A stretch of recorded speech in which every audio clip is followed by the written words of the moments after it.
maraim-baovao fiombonam-bavaka anomboana ny tontolo andro miaraka amin'ny tompo isan'andro amin'ny ora sasany maraina ao amin'ny FJKM misotro fitiavana.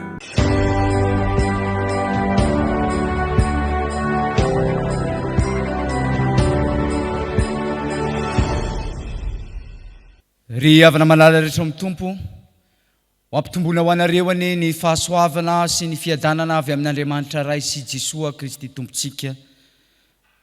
Amen.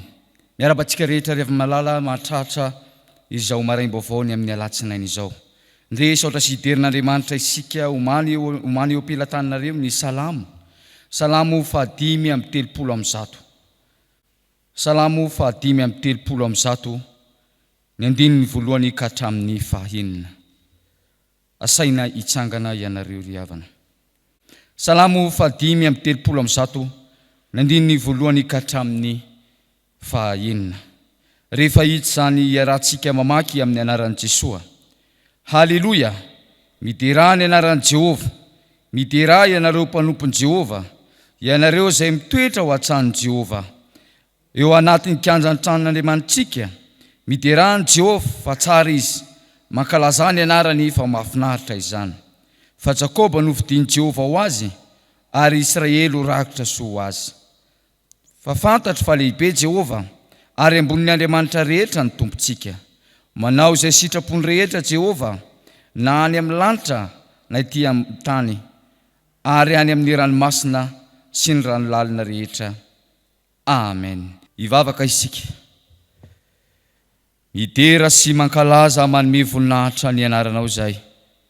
Ry Andriamanitra, Andriamanitra Ray, Zanaka ary Fanahy Masina. Misaotra anao izahay satria Andriamanitra be fitiavana ianao. Andriamanitra be famindram-po ianao fa nandalo tao anatin'ny aizina izahay dia nomenao ny mazava ahafahanay manatanteraka ny asanao, ahafahanay miatrika ny tontolon'andro izay hodiavinay. Misaotra anao izahay fa mbola nomenao fofinaina mahavelona ka mipololotra avy anatin'ny fonay ny hira fiderana ho fanandratana fanomezana voninahitra ny anaranao, satria mendrika ianao tokoa ny hanomezanay voninahitra anao. Andriamanitra, reto ary izahay ankehitriny, matsiaro izahay ny amin'ny tsy fahatanteranay, manoloana ny falebiazanao, manoloana ny fahamasinanao, manoloana ny didy izay nomenao anay ho ankatoavinay, ho tandremanay izay mirakitra ny sitraponao, dia tsy nahatanteraka izany izahay, tsy mba nandeha araka ny fahamarinanao izahay, tsy mba nankatony teninao izahay, fa mpiaino amin'ny sofina ihany fa malaky manadino ary tsy mahatanteraka. Mifona aminao Andriamanitra, mamelany elokay mamindrafo aminay. Toano fanahy mazoto ary izay Andriamanitra, aizanay mankatony sitraponao ary omeo anay ny famelan-keloka ahatonga anay ho vita fihavanana aminao. Raisinay amin'ny fifaliana ary ny famelan-keloka izay omenao anay. Ary ankehitriny raha hiatrika izao fanompoam-pahafana izao izahay, mino sy matoky izay fa manatrika anay eto ianao amin'ny alalan'ny fanainao masina, ampahery anay ary hitahiry ny teny atao anatinay, ahafahanay mankatony ny teninao. Ka mpianaro ary izahay ary tario izahay anatin'izao fanompoavana izao, hifantoka aminao Jesosy Kristy. Amin'ny anaranao Tompo nanaovana izany vavaka izany. Amen. Ny mofinaina izay voalahatra ho antsika amin'ity an'ity dia ao amin'ny testamenta taloha, Mpanjaka voalohany 2, ny andininy voalohany ka hatramin'ny 7, ka hatramin'ny 4. Mpanjaka voalohany 2, andininy voalohany hatratra amin'ny 4. Rehefa hita hovakina ny teny amin'ny anaran'i Jesosy. Ary rehefa tombotra ny andro ahafatesan'i Davida, dia nandidy an'i Solomona zanany lahy izy hoe, izao efa andeha amin'ny lalan-kalehan'ny tany rehetra, ko mahireza ianao, ary misy ho lehilahy, ary tandremo izay asain'i Jehovah Andriamanitra ho tandremana andehananao amin'ny lalany, hitandremanao ny lalàny sy ny didiny sy ny fitsipiny ary ny teny vavolombelony, araka ny voasoratra ao amin'ny lalàn'i Mosesy. Mba ataonao lavraro avokoa izay rehetra ataonao sy izay rehetra alehanao, mba hanatanteran'i Jehovah ny teniny izay nilazany ahy hoe raha ny taranakao hitandrina ny aleny ka andeha eo anatriako amin'ny fahamarinana amin'ny fony rehetra sy ny fanany rehetra, hoy izy, dia tsy ho diso zanakalahy eo amin'ny seza fiandrianan'ny Israely ianao. Amen. Ray masino manamasinana amin'ny fahamarinana ny teninao ny fahamarinana. Amen. Ry havana malala rehetra amin'ny Tompo amin'ny fananareo aneny fahasoavany Jesoa Kristy Tompontsika. Amen. Mbola mandinika hatranintsika ny lohahevitra manao hoe mahatoky amin'ny asany ny mpino. Ny mpanjaka voalohany toko faharoa ny 12 ka hatramin'ny fahaefatra no akatsika afatra avy amin'Andriamanitra amtia anio ity. Fanaony ireo ray aman-dreny matetika rehefa akaiky ny fotoana izay isarahany amin'ny zanany izay tsy fankahita intsony, dia ny fanaony ray aman-dreny ny manafatrafatra ny zanaka. Anaka, tanjemy tsara e! Tahaka izany koa ny nataon'ny Davida, manafatrafatra ny Solomona mpanjaka zanany rehefa fantany Davida fa efa akaiky ny fotoana afatesany, akaiky ny fotoana hakan'Andriamanitra azy, ary isy lahatra amin'izany Davida, ka natonga ny Davida ny teny hoe izaho efa andeha amin'ny lalan-kalehan'ny tany rehetra. Manaiky Davida ny amin'ny lalana izay hitondran'Andriamanitra azy, na dia mamy aza ny seza eo amin'izany hoe mitondra fanjakana, mitondra firenena, manam-pahefana, fa manapetra ny aina, manaiky izany fitondran'Andriamanitra izany Davida, ka manafatrafatra ny zanany mba andeha araka ny fahamarinan'Andriamanitra, mba hitandrina ny didin'Andriamanitra, mba hatonga ny taranan'ny Davida haharitra amin'ny seza fiandrianana izay efa nampanantenain'Andriamanitra azy. Andriamanitra nefa niteny tamin'i Davida fa tsy ho diso zanakalahy eo amin'ny fanjakan'ny Israely ianao, raha toka mitandrina ny didin'Andriamanitra ny taranakao, ka tsy miala manompo Andriamanikafa, dia tsy ho diso anjara zazalahy eo amin'ny seza fiandrianany Israely. Izany teny fanomeza toky nomen'Andriamanitra any Davida izany no tiany Davida hitoetra eo amin'ny taranany, ka noho izany manafatrafatra sy mananatra ny Solomona zanany izy mba hitoetra tsara amin'ny fitiavan'Andriamanitra, mba hity an'Andriamanitra ny taranany. Ary miheviny ny teny hoe Davida moa dia hoe ilay malala, ilay tiana, ary Andriamanitra mihitsy no miantso an'i Davida hoe ilay sitraky ny foko sy hanao ny sitrapoko rehetra. Izany mo tiany Davida hiatra amin'ireo taranan'ireo. Ka eto manafatrafatra ny Solomona zanany izy mba tsy hiala amin'izany fitiavan'Andriamanitra izany. Ho mpanompo mahatoky, ho afatra ho antsika ry havana malala avy amin'izao soratra masina izao dia izao. Raha te ho mpanompo mahatoky ianao, tandremo ny didin'i Jehova. Raha te ho mpanompo mahatoky ianao, tandremo ny didin'i Jehova.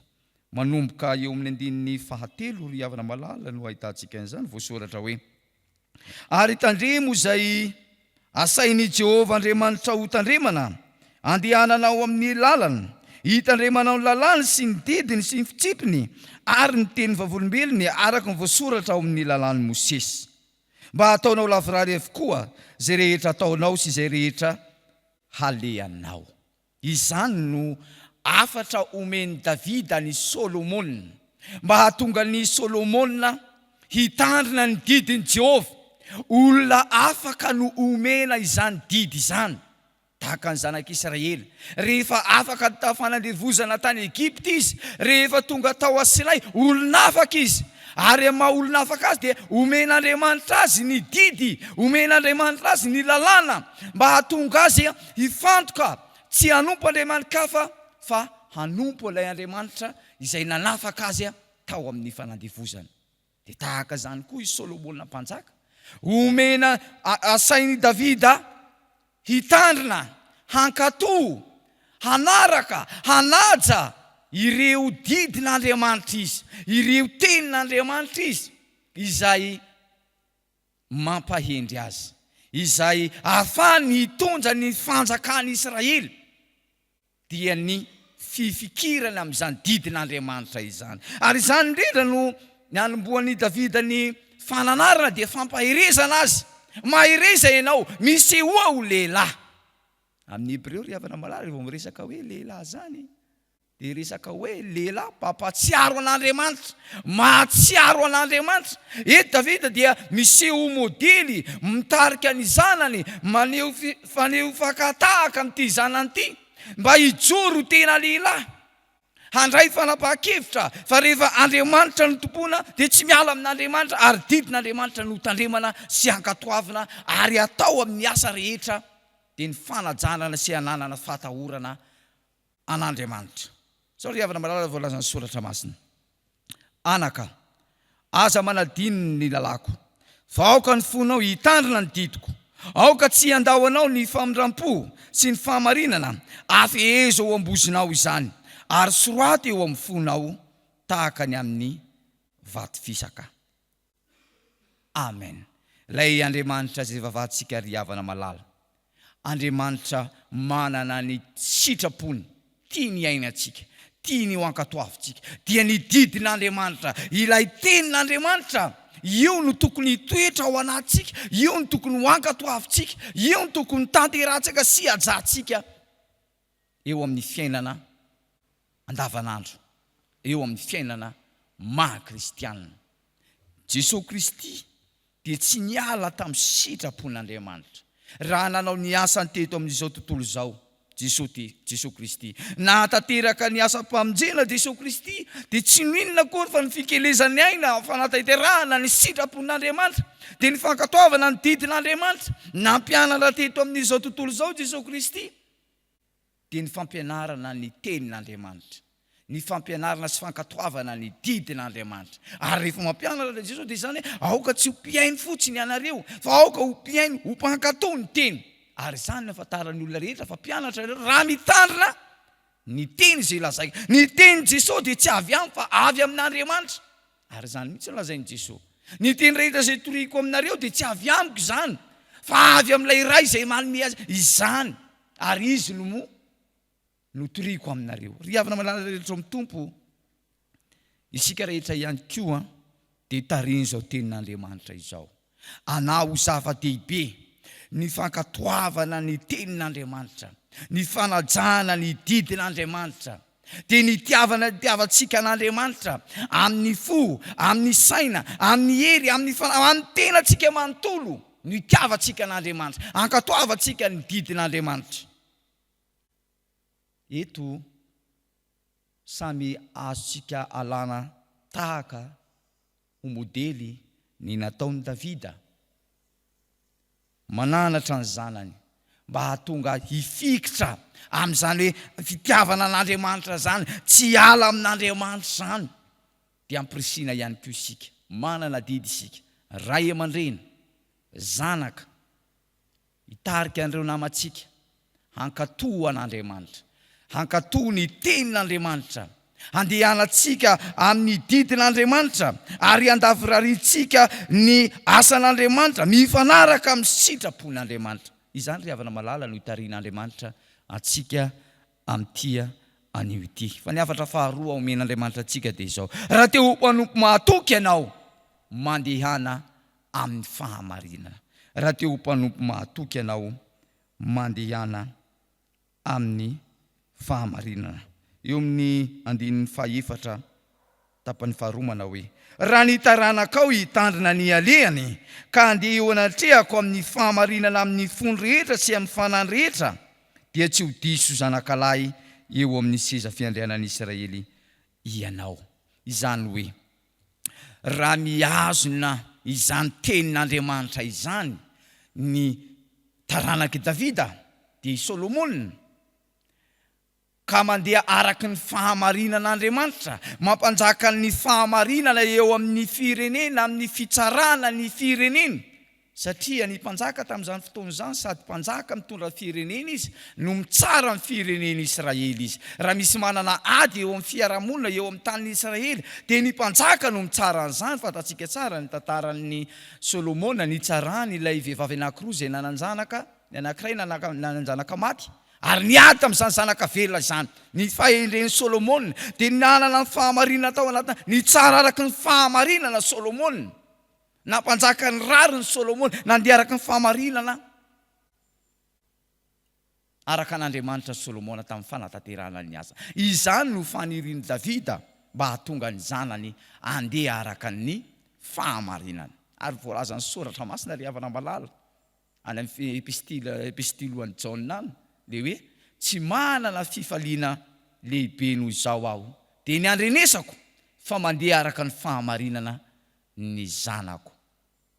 Ry havana manala ilay Andriamanitra izay vavahantsika, Andriamanitra marina izy, Andriamanitra tiany rariny sy tia fahamarinana izy, ka tiany sy sitrany raha ny olona izay nofidiany, olona izay efa nantsoiny, olona izay efa nohamasininy, voatokana ho azy no handala sy hampanjaka izany fahamarinana izany. Jesosy Kristy nitory ny tenin'Andriamanitra tamin'ny fahamarinana. Nandeha araka ny fahamarinan'Andriamanitra, tsy mba nanao lalany vilivily, na nanao resaka ambadika fa resaka mahitsy, dia mitondra ny olona ho ao amin'ny fanjakan'Andriamanitra. Ianao koa ry havana malala, aoka tena olona mpandala an'izany fahamarinana izany, olona hankamamy izany fahamarinana izany, ka izay rehetra asa ataonao rehetra avokoa dia mba maneho fahamarinan'Andriamanitra ny fomba fisainanao, dia aoka mba tena ho marina hatrany mpandala an'izany fahamarinana izany. Fa raha mandeha araka an'izany fahamarinan'Andriamanitra izany izy dia ho tanteraka amin'ny taranan'i Davida ilay teny fanomezan-toky izay nomen'Andriamanitra azy. Tsy ala eo amin'ny fanjakan'i Israely ny taranany, tsy ala eo amin'ny fanjakan'i Israely ny taranany. Jerentsika ry havana malala ny tantara, dia Solomona mpanjaka dia tena alisany nanana ny fahendrena, fa rehefa tany aoriana ka ratsy fiafara Solomona, tsara fanomboany Solomona fa ratsy fiafara. Noho ny nanambadiany Solomona vehivavy maro, ary vehivavy maro dia vehivavy amin'ny firenena gentilisa. Hany ka ireo firenena gentilisa ireo vadin'ireo nitondra ilay Andriamanitra tany amin'ny tany hafa tany tao amin'ny Israely, ka nahatonga ny fokon'ny Israely nanompo Andriamanitra maro tao amin'ny, ary izany nahatonga ny faharavan'ny fanjakan'i Israely. Nizara roa ny fanjakan'i Israely, nizara roa noho n'izany tsy fahamarinana nataon'ny Solomona izany. Noho ny tsy nitandremany Solomona ny didin'Andriamanitra kafa, ny didin'Andriamanitra aza manompo Andriamanitra kafa, dia nizara roa ny fanjakana. Ry havana malala, raha tianao tanteraka aminao ny teny fanomezan-toko omen'Andriamanitra anao, ankatoavy ny teny mandeha araka ny fahamarinan'Andriamanitra. Amen. Ho an'Andriamanitra irery ny voninahitra fa ny tenin'Andriamanitra hitoetra betraka ao anatsika. Amen. Vavaka isika. Andriamanitra ho misaotra anao izahay ny amin'ny teny izay nomenao anay tamin'ity anio ity, izay mampianatra anay mandrakariva ho mpanompo mahatoky, ho tena lehilahy tokoa. Ka rehefa manompanao Andriamanitra izay dia tsy hanompo Andriamanitra kafa, fa ianao rery ihany no tomponay sy vavahanay. Ampianarinao teo izahay nitandremanay ny didinao, hitiavanay anao Andriamanitra amin'ny fonay, sainay, ny herinay, ny fanahinay, ny tenanay manontolo. Ary nampianarinao teo koa izahay ny andehananay araka ny fahamarinanao, tsy vilivily lalany akavila ankavanana, fa andeha lala mahitsy araka izay efa voasorotra ao ho andehananay izay mifanaraka ny sitraponao. Reto izahay avy nandrezany teninao izany, vony izay Andriamanitra, ankatony sitraponao, anatanteraka sy ankatony didinao, ary andeha amin'ny lala mahitsy izay efa nalehany nireo mpanomponao mahatoky hatramin'izay izahay. Tompo rainay eo, fanainao masina nitarika anay, ahafahanay manatanteraka izany rehetra izany. Reto ny vahoakanao avy nandre izany teninao izany, hiatrika ny tontolon'androny izy eo anivon'ny fiarahamonina, hiatrika ny asa fivelomana, ianao ny tasy hanambina azy, ampahiry azy, hanome hery sy tanjaka ho azy, ary anome saina mazoto anatanterahany izany asa sy andraikitra izay efa nakenao amin'izany. Vavaka ihany koa izay ho an'ny tsirairay avy ny tontolon'androny dia ho tarian'ny fanainao masina ka tsy hikatsaka afa-tsy izay sitraponao irery ihany, ka hampanjaka ny marina eo amin'ny fiainany. Tompo rainay io, mivavaka izahay ho an'ny tsy fandriampahalemana misy eto amin'ny firenenay. Mikaikaina ny vahoaka malagasy, ontsa ny fonay maheno ny fahoriana, ny famonoana miendrika feno abibiana ireo mpiaramonina aminay. Tompo, mamela ny eloko ny firenenay, mamindrafo aminay. Aoka ianao ilay Andriamanitra tompony hery, fahefana rehetra any an-danitra sy ety tany. Foany ary fongoro Tompo ny asany ratsy rehetra izay manjaka eto amin'ny firenenay, ka ho tany ho anjakan'ny fiadanana sy filaminana ny ity tany firenenay ity. Ary miara miombona alahelo amin'ireo olona manamanjo izahay, ary ianao no ampahery ny tsirairay avy. Tompo rainay eo, apetraka ifeno ampilatananao ary ny tontolon'andronay ary akambanay izany vavaka izany, amin'ny vavaka nampianarina ho anay manao hoe: rainay izany an-danitra, ho masina ny anaranao, ho tonga ny fanjakanao, atao any ny sitraponao ety an-tany tahaka ny an-danitra. Mioanay an'io izay anasa azo anay, ary mamelany elokay tahaka namelanay sy meloka taminay. Aza mitondra anay amin'ny fakapanahy, manafanay amin'ny ratsy, anao ny fanjakana sy ny hery ary ny voninahitra mandrakizay. Amen.